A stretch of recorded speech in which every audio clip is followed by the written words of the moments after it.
Otherwise, everything looking nice and neat for a race start. They come around the final corner. We're starting to sense a little bit of anticipation from the drivers. They pick up the speed a little bit and then slow down again.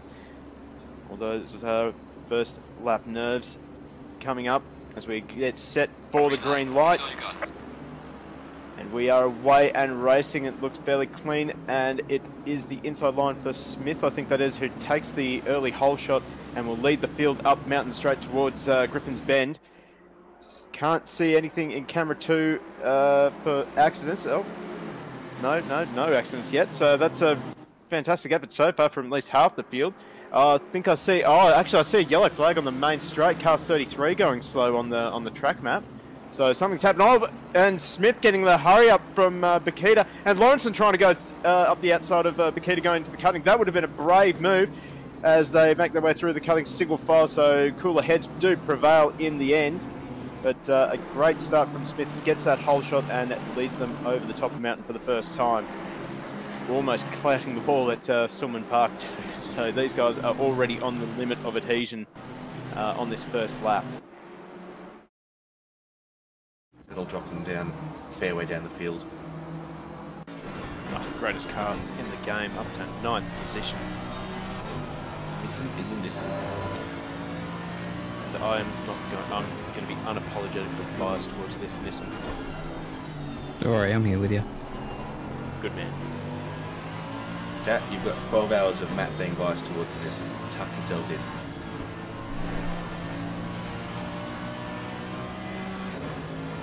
He's got Ethan Campbell behind him in the Mercedes though. Absolutely pushing him along. Both driving very, very sort of consistently. That Nissan is now dead. That is 100% a curse. Somehow he did manage to save that car though. Did he keep it out of the wall? I don't know how they've done that. There is no way that that car stayed out of the wall. The way that thing snapped. Yeah. Thanks, Miles. Yeah, Joe Donut's cursed. You're right. 23 minutes. I can't even go 23 minutes without cursing someone. Right, as long as you spread it equally across the field, it doesn't matter. That's not as much damage as you'd think. Still a lot of damage. that will at least be 20 seconds, I reckon, damage. He's not terribly slow down the straight. It's pretty slow. It's a Nissan, mate. No, but just consider the damage he's got. Must have had the Euro bit going. I mean, the headlights aren't flashing every time he jumps on the brakes, so I guess you're right, the damage isn't that bad, but looking at that BMW just gobbling up the Nissan down the straight, and here comes another BMW around the outside into the chase, and here comes another BMW up the edge. Oh no! Oh, that BMW is going to be absolutely paddled to death, I think. Sadness for 3 cars there, unfortunately. Yep. Bit too much opportunity. 9.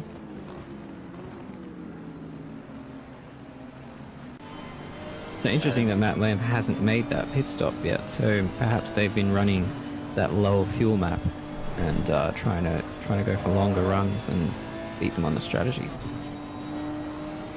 Speaking of the Nissan, we've right on board with Stephen Ty now. So Nissan is out of the Nissan, and now it's Ty. He's giving Sassano a bit of a hurry up.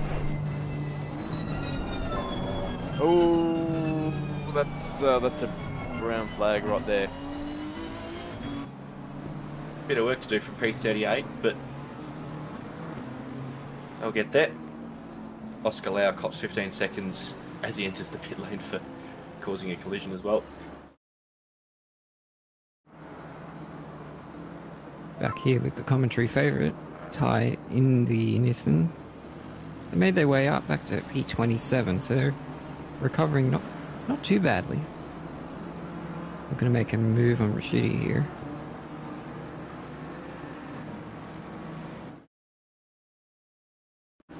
No. I'm wincing. I'm holding my breath. Give me a paper bag. I just want to breathe into it for a few seconds. Luke Johnson, the Nissan, goes through, and Fahad, I think, takes a well-deserved pit stop, I would say.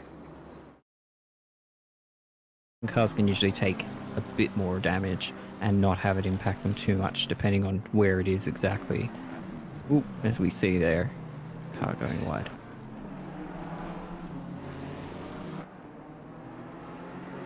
I don't want to see a Nissan be hurt. Why are we doing this?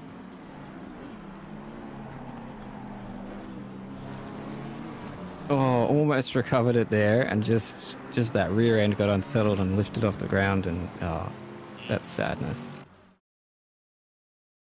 As we see the Nissan coming down the mountain straight once more, tucks back into the racing line.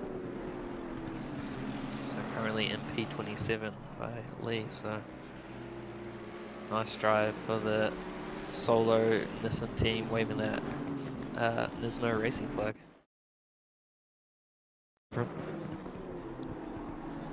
But as we see now, Aaron Lee in the Nissan pretty close to, is that McNulty in front, I believe. So wonder if we'll see a move happening here up at turn 2, boys. And this has got a hard job closing in on the Mercedes. The Mercedes is quite quick in a straight line, it turns out. Yep. As we just see the 150 recover. Stephen Ty though slowly pushing that Nissan further and further up the field to P24 now, so they've gone from around the P30 mark up to the lower end on the 20, so nice drive by those guys in the Nissan. They'd still be a little bit frustrated. They were up in the top 10 in the first hour of the race, and unfortunately just a few little issues have bumped the Nissan back a little bit. Yeah. There's been a lot of issues for a lot of teams today though, so nevertheless still a great recovery and one that is still ongoing at the moment. Well, this is all you need to do in races like this. Is there's a car taking the scenic route. Just keep plodding along. Don't give up. Don't get frustrated. And just plod along. And you'll pick up a lot of positions. Yeah, and I think the hardest thing is if you do make a big mistake and you've been at somewhere, it takes a huge chunk of your confidence out. And it's like, do you stay in the car if you've only done a couple of laps? Do you box and put someone else in who isn't all flustered? Like, it's hard to navigate that during the race. But so far, they look to be doing a great job. I think it gets a lot easier as you get more experience. The real experienced guys.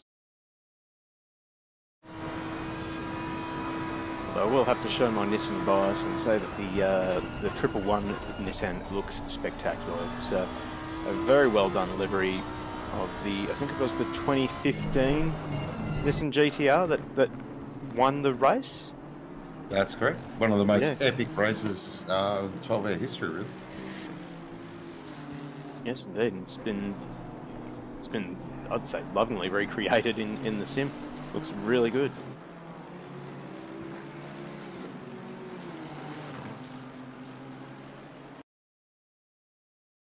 It seems as though everyone has been trying to kill the 919 at some point during this race. Your luck can only hold out for so long, and especially after an announcer just says that. Oh yeah, good job. Good job. Yeah, you're welcome. I embrace my cursing ability. Okay. I do too, except sometimes I can't because then people get mad at me. I'd like to mention very quickly, out of all the top 17, I know it's a really strange number, out of the top 17 cars, only one of them is not a BMW or a Mercedes. That is a Lamborghini, currently driven by DeWong in P9. So it goes, just first to 8th, it's Mercedes, BMW, Mercedes, BMW, double Mercedes, double BMW, then a Lamborghini breaks it up, then 3 BMWs, a Mercedes, another BMW, 2 more Mercedes, and then a BMW, and then you get to 18th. And that is finally where we see something different. That is Snyder in the McLaren 314. So yeah, just the absolute domination by the German manufacturers here at Mount Panorama, with a pesky little bowl there in between to sort of mix things up a bit. As we've got somebody around at Forest not use first gear in the GTR. That's all I can say. Gather around, kids. It's story time. I mean, are we tuning in for a therapy session? Yeah, why not? Listen, we'll be your therapists. Don't worry, we're definitely trained. I drove it. I can't remember. It was before it got updated to what it was now. In ACC. I think it was season 3, maybe, or maybe even season 2 in the sprints. So way back when, and it just could not keep it straight. Whatever reason, don't know. Just spun out all the time and ended up in the wall and the fence. So that wasn't a very good season. It's in the past. It's not real. It's okay. You know, you're a stronger man because of it. I also. Well, that's too bad to see the 10-second penalty just pop up for ignoring blue flags there. The 119, the leading AM class car, has been creeping up into the top 20 and pretty much holding that spot for hours and hours and hours, which is really great. But every once in a while, when there's some changes due to pits, and I think they're probably running a little bit off the same strategy, the number 2 will catch up pretty close, at least within the rankings, maybe not within timing. So when you start seeing that penalty come, maybe the 2 thinks they can push for P1 in the M class, but that 119 has been doing really well.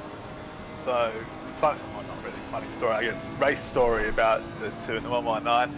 I don't know if we're really off strategy or they're really off strategy, but we're not pitting in sync, so we're kind of waiting to see how it all plays out with who comes out of who.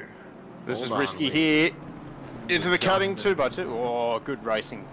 Luke Johnson on, sorry, who's that? John Rad.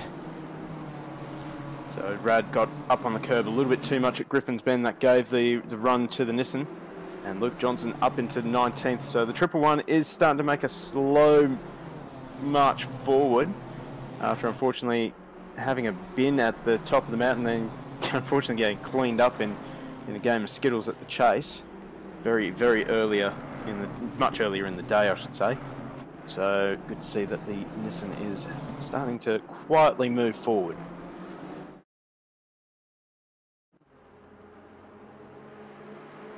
Go move on. This is brave stuff from Aaron Lee. Goes over the curb.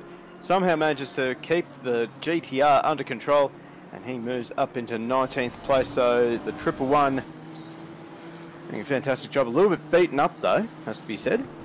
Oh, a little bit more than just a little bit beaten up, I would say. It's gonna. One, how are we doing? I don't know if you guys would know this. I always like comparing what the pace is compared to previous years we've run it. I assume we're pretty pacey, but we didn't have a safety car or anything yet, or. Ooh, I'll tell you what we have had, this Nissan of Aaron Lee, the 111. It's found the wall about 2 times at the top of the mountain. It's not looking real happy at the moment. Stop bashing my GTR across the wall, across the mountain. Jeez. no care for such an iconic car. Anyway. By the way, and like you said, you can still do the rest of the race. Yeah, you might be out of contention, but at least you can keep circulating. Yeah. Yeah, the real life racing, you can spend hundreds of thousands of dollars and hundreds of, and 1,000 hours or hundreds of hours on your car.